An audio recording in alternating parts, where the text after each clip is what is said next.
Okay, switching gears a little bit, there was an interesting study published recently in the New England Journal of Medicine, and it was titled Screening for Babesia microti in the U.S. Blood Supply. Joining me now is one of the co-authors, Dr. Susan Stramer.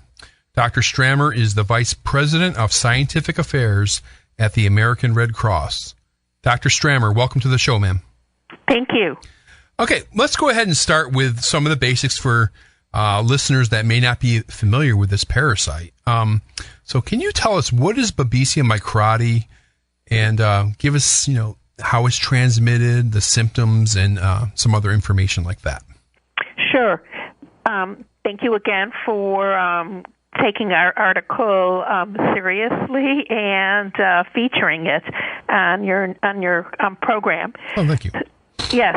So anyway, Babesia microti is a parasite, as you mentioned. It's a very small organism, and it replicates within red blood cells, erythrocytes. So it's most typically transmitted by ticks, an infected tick, just like Lyme disease. The same ticks that spread Lyme disease also spread Babesia and a number of different agents. It's very prevalent in the New England area and the upper Midwest. That is Wisconsin, Minnesota, and states like Maine, New Hampshire, Massachusetts, Rhode Island, Connecticut, New Jersey, New York, all of the areas along the coast. The states that I mentioned comprise about 95% of cases of Babesia that are reported to CDC each year. This is a reportable disease. So in addition to transmission by ticks, because it lives in red blood cells, it also can be transmitted by transfusion. And a number of studies have shown a high number of transfusion transmissions that have been carefully investigated. So we decided that further study of Babesia was needed as far as transfusion through blood. The parasite, when you're infected, takes several weeks for symptoms to develop. But most commonly, you have a flu-like illness, you're tired or your body aches, you have a fever. But in people who lack a spleen or people who have red cell abnormalities, the illness can be quite significant with up to a 21% fatality rate. It's easily treated. The issue is it needs to be recognized. So once it's recognized, most frequently done by a blood smear, treatment is by an anti-protozoan agent and an antibiotic, most commonly atovaquone,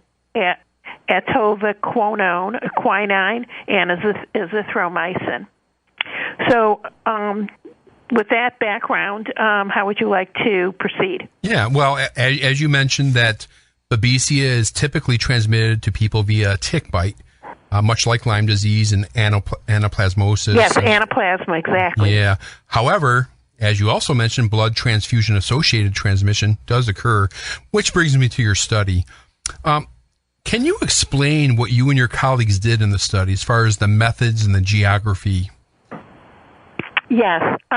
Because there were several hundred cases that were reported of Babesia transfusion transmission, we decided that we needed to further investigate the use of testing as an intervention to prevent transfusion transmission. So we worked with a company in New England called Imugen, and we worked with them under their investigational new drug application. So during what is called the pivotal trial or their licensing clinical trial, we tested approximately 90,000 blood donation samples and found 335 positives, or nearly 1 in 4 individuals who were positive for Babesia. Well, I should say, 4 in 1,000, or 1 in 250, 1 in 300 approximately are infected. And how did you test these blood They were units? tested by two different technologies, an antibody test using immunofluorescence and a PCR test, a molecular test that detects the DNA directly. So our findings of the 335, those of greatest concern, were those that were PCR positive or contained DNA, because those are the ones that are most likely to be infectious.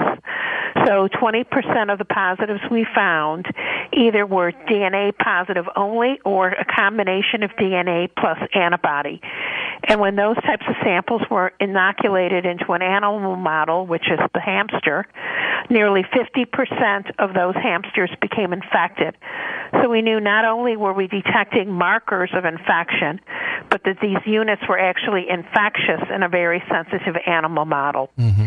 We also looked at the frequency of transmission in unscreened blood in the same areas we were testing as the transmission from screened blood. And we found during the period of study that we found in unscreened blood 14 transmissions where we found 0 transmissions from screened blood. So again, demonstrating the efficacy of our study. Sure. So you got all this data, you have these findings. Dr. Stramer, what is your conclusion?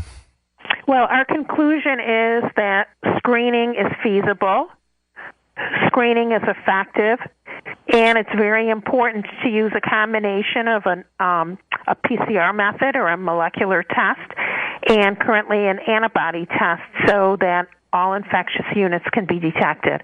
And such screening should occur in areas where Babesia microti is endemic, and that again is in the states in New England or the upper Midwest that I mentioned earlier. Right. Now, you're with the American Red Cross, so correct. Do you see this? I started testing blood units back in the 80s when I first started in the laboratory, and the amount of tests that are done now is dramatically larger than it was then.